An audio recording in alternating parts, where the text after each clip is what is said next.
Puji Tuhan, kalau hari ini kita beribadah walaupun dalam bentuk live streaming atau online, tetapi tidak mengurangi kuasa Allah. Karena kuasa Allah itu tidak dibatasi oleh ruang dan waktu, dan Dia adalah Allah yang omnipresent, Allah yang hadir di mana saja. Oleh sebab itu pagi hari ini kita akan bersama-sama belajar kebenaran firman Tuhan. Yang di rumah buka Alkitabnya ya. Kalau pakai HP kemudian membuka Alkitab nanti hilang. Jadi pakai Alkitab buku ya. Karena kan lagi lihat pakai HP-nya. Baik. Hari ini tema El Shaddai dari El Shaddai 1 sampai El Shaddai 8 berjudul menghadapi hidup dengan optimis. Menghadapi hidup dengan optimis. Baik, mari kita baca bersama-sama kebenaran firman Tuhan. Kita buka di dalam kitab Yosua pasal 1. Ini ayat yang sudah sering dikumandangkan, sudah sering dibaca dan kita melihatnya. Yosua pasal 1 ayat 1 sampai dengan ayat yang ke-9. Yosua pasal 1 ayat 1 sampai dengan ayat yang ke-9. Saya akan membaca ayat yang ganjil, nanti Bapak Ibu Saudara-saudara yang di rumah membaca ayat yang genap. Ya, demikian juga para pelayan yang di sini baca ayat yang genap. Perintah Tuhan kepada Yosua untuk merebut tanah Kanaan. Sesudah Musa hamba Tuhan itu mati, berfirmanlah Tuhan kepada Yosua bin Nun, abdi Musa itu demikian dua. Musa sebab itu bersiaplah sekarang, seberangilah sungai Yordan ini, engkau dan seluruh bangsa ini, menuju negeri yang akan kuberikan kepada mereka, kepada orang Israel. Setiap tempat yang akan diinjak oleh telapak kakimu, kuberikan kepadamu, seperti yang telah kujanjikan kepada Musa engkau. Daripada gunung dan gunung Lebanon yang sebelah sana itu sampai ke sungai besar, yakni sungai Efrat, seluruh tanah Oreb, sampai ke laut besar di sebelah matahari tengah, semuanya itu akan menjadi daerah. Seorang pun tidak akan dapat bertahan menghadapi engkau seumur hidupmu. Seperti aku menyertai Musa, demikianlah aku akan menyertai engkau. Aku tidak akan membiarkan engkau dan tidak akan meninggalkan engkau. 6. Kuatkan dan teguhkanlah hatimu, sebab engkaulah yang akan memimpin bangsa ini, memimpin negeri yang berjanjikan dengan sumpah kepada nenek moyang mereka, untuk diberikan kepada mereka. Hanya kuatkan dan teguhkanlah hatimu dengan sungguh-sungguh, bertindak hati-hati sesuai dengan seluruh hukum yang telah diperintahkan kepadamu oleh hambaku Musa.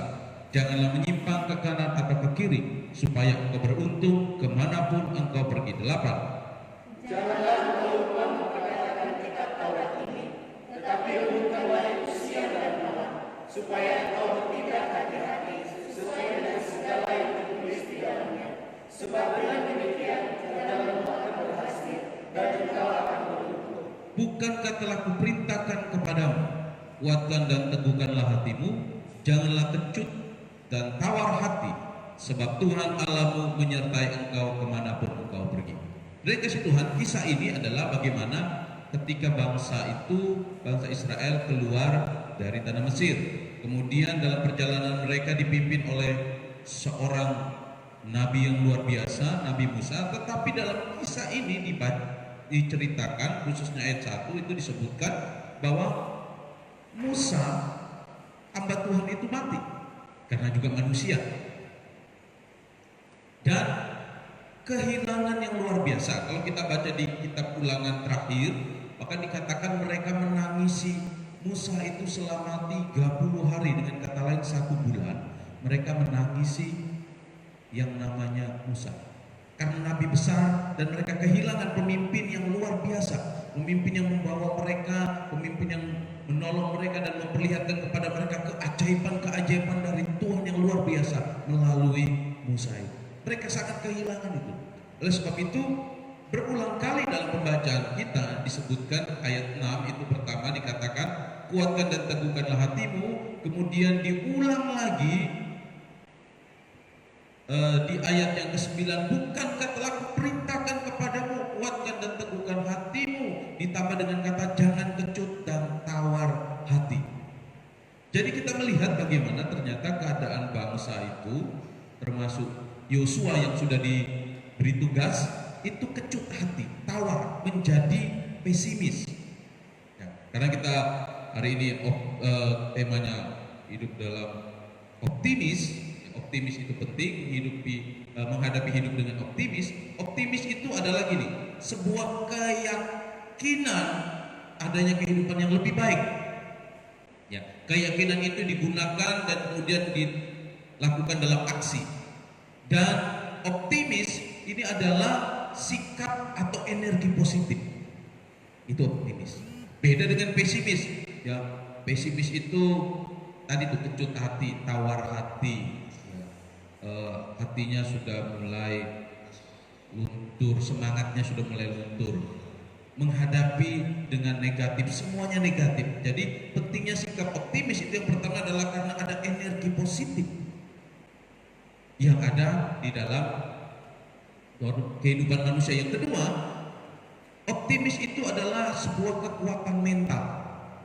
Jadi kalau optimis ini digambarkan sebagai sebuah kepercayaan yang muncul dari dalam hati dan yakin dengan tindakan yang dilakukan.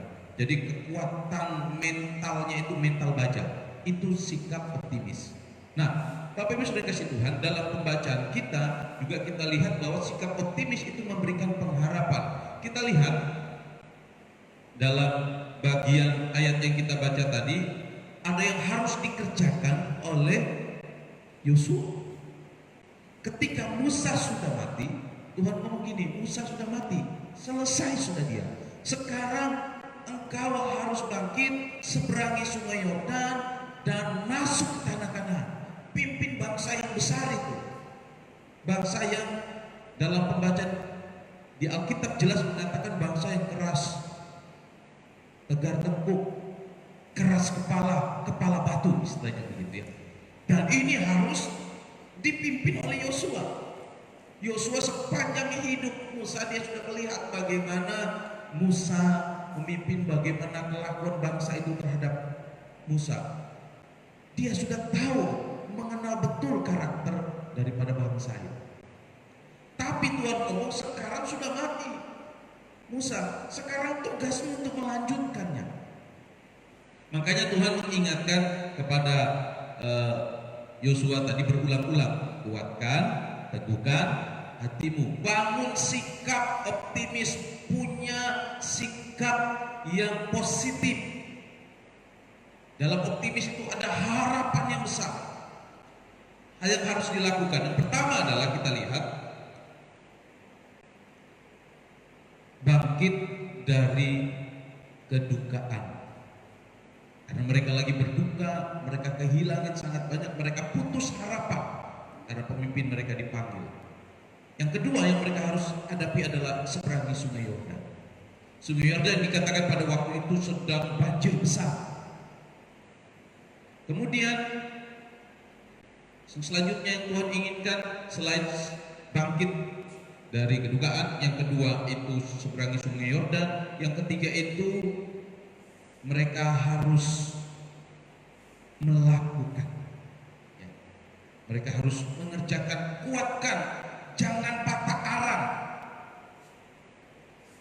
Yang tidak kalah pentingnya yang disebutkan adalah bertindak hati-hati sesuai dengan kebenaran firman Tuhan agar berhasil dan beruntung.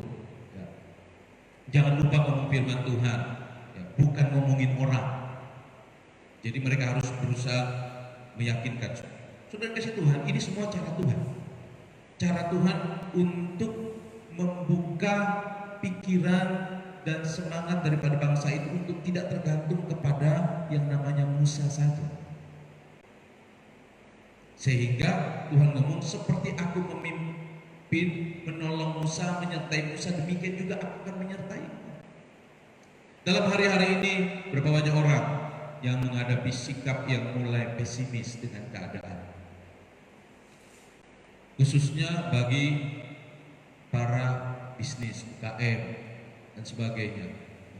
Mereka mulai ketakutan, mulai takut kehilangan yang namanya usaha-usaha mereka. Demikian juga kita yang suka beraktivitas keluar, yang suka tidak berkurung di rumah, tapi harus di rumah. Yang suka ngumpul-ngumpul, terpaksa sekarang harus tidak suka ngumpul-ngumpul. Ya. Memang ketika kita di rumah, enak juga, cuma yang cepat habis di rumah itu apa? Yang pertama itu paket data, itu yang cepat habis. Ya. Karena jarang ngobrol, ketemu dengan orang, kita di dunia maya cepat habis. Ya. Nah, saudara yang kasih Tuhan, ini cara Tuhan. Ya, cara Tuhan untuk supaya bangsa itu kuat dan bangsa itu tidak mengkultuskan satu orang, yaitu namanya Musa. Sehingga dipilihlah yang namanya Yosua. Kalau kita berbicara soal cara Tuhan, maka kita akan melihat semua yang terjadi dalam Alkitab itu adalah bagaimana cara Tuhan.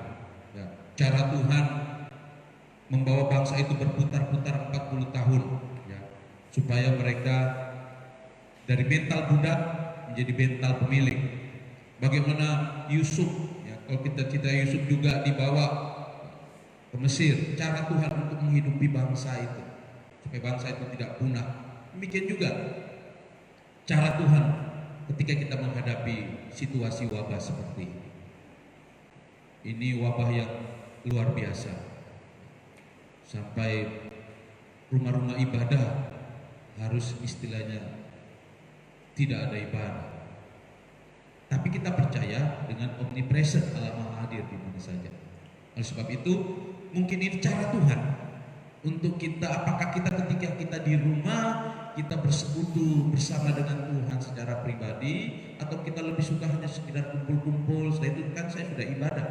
Nah, di sini kita melihat komitmen, apakah yang di rumah, Bapak Ibu Saudara di rumah itu sungguh-sungguh mengikuti ibadah ini, atau sambil mengikuti ibadah dengan tidak sungguh-sungguh, sambil nyemil, sambil makan, sambil masak, sebagainya. Kan beda kalau di gereja. Nah, mungkin cara Tuhan seperti itu. Cara Tuhan memberi makan 5.000 orang, ya, itu cara Tuhan mengajari murid-murid supaya mereka percaya dengan kuasa Allah, percaya bahwa Allah yang menyediakan, mencukupkan kebutuhan mereka. Jadi ketika Musa itu mati, cara Tuhan untuk membangkitkan bangsa itu hidup dengan optimis. Amin. Jadi Bapak Ibu sudah kasih Tuhan, kalau kita menghadapi hari-hari seperti ini, ya, yang kita alami, ini cara Tuhan supaya kita punya hidup lebih optimis lagi. Ada harapan. Jadi optimis itu mengandung harapan di dalamnya.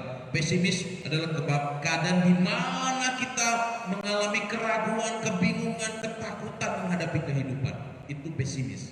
Ada keraguan, kebingungan, ketakutan, kekhawatiran, ya, menghadapi kehidupan. Makanya kembangkan sifat optimis. Optimis itu juga dikatakan gini, sebuah mental perlawanan dalam diri kita ketika menghadapi situasi yang tidak kita inginkan.